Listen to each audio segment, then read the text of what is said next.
Alhamdulillahi ala ni'amihi az-zahirah wal batinah qadiman wa hadithan asyhadu an la ilaha illallah wahdahu la syarikalah wa asyhadu anna muhammadan abduhu wa rasuluh alladzi la nabiyya ba'dah amma ba'du.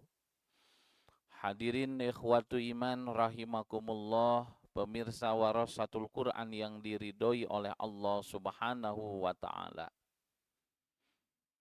Pada kesempatan kali ini kita akan coba melanjutkan kajian usul fikih dengan tema yang baru, yaitu al-ijma.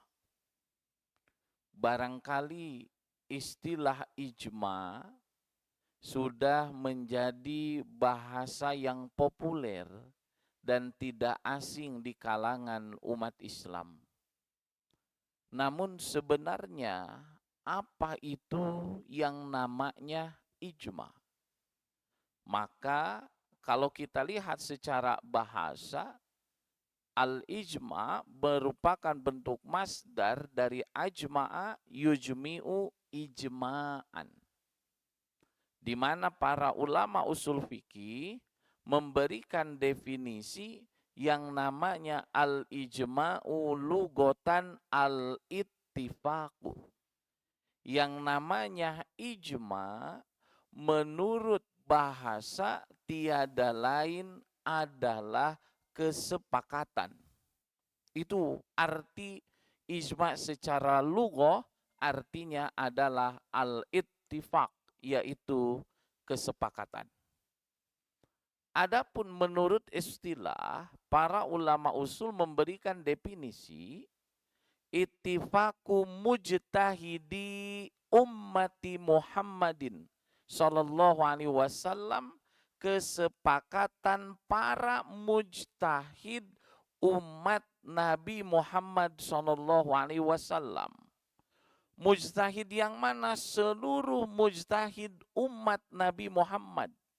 Sebab di sini ternyata ada jamak muzakkar salim yang diidofakan kepada lafaz umat. Jadi mujtahid yang mana semua mujtahid umat Nabi Muhammad sallallahu alaihi wasallam ba'da wafatihi, setelah Nabi Muhammad sallallahu alaihi wasallam itu wafat, bi asrin minal a'sori, pada satu masa di antara masa-masa, ala amrin minal umuri, atas satu perkara di antara perkara-perkara.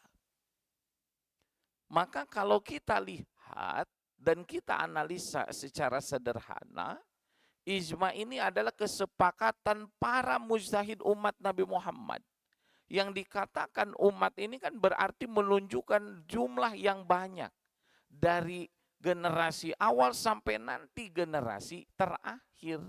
Oleh karena itulah maka ijma pada kesempatan masa kita ini kemungkinan sulit untuk terwujud, karena harus mengumpulkan seluruh mujtahid umat Nabi Muhammad sallallahu alaihi wasallam, baik yang masih hidup maupun yang sudah meninggal dunia.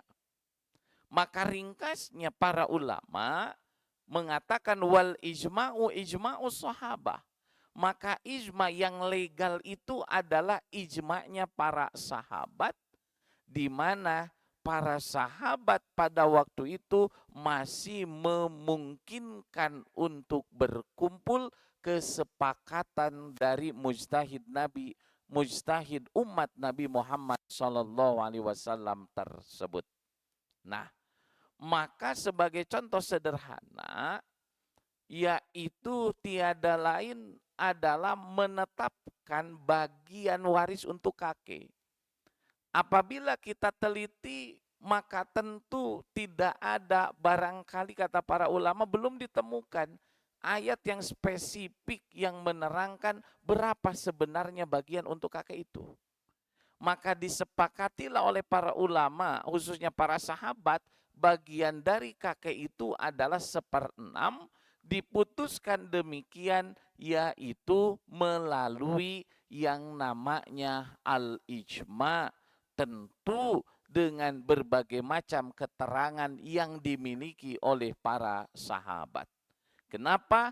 Sebab bukan hanya sepakat, tapi ada standar tersendiri, yaitu mujtahid. Orang-orang yang dia itu mencurahkan segala kemampuannya untuk mendapatkan putusan hukum dengan cara menarik kesimpulan dari Quran dan As-Sunnah. Nah, lalu ijma ini nanti akan ada 3 macam. Ada yang disebut dengan al-ijma bil qauli, yaitu ijma dengan ucapan. Dalam artian mengatakan sepakat. Ada juga ijma bil fi'li. Dia itu bersepakat dengan perbuatan.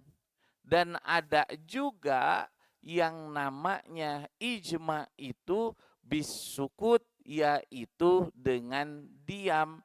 Maka ijma dengan diam disebut juga al-ijma bisukut.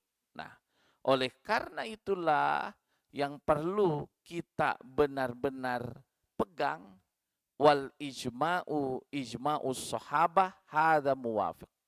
Di mana ijma yang disepakati kehujahannya hanyalah ijma'nya para sahabat. Semoga dengan diterangkannya masalah ijma ini semakin menambah keilmuan kita dan semakin bersemangat kita di dalam belajar usul fikih. Aqulu qouli hadza wastaghfirullah li wa lakum. Rabbana atina fid dunya hasanah wa fil akhirati hasanah wa qina azabannar. Wassalamu alaikum warahmatullahi wabarakatuh.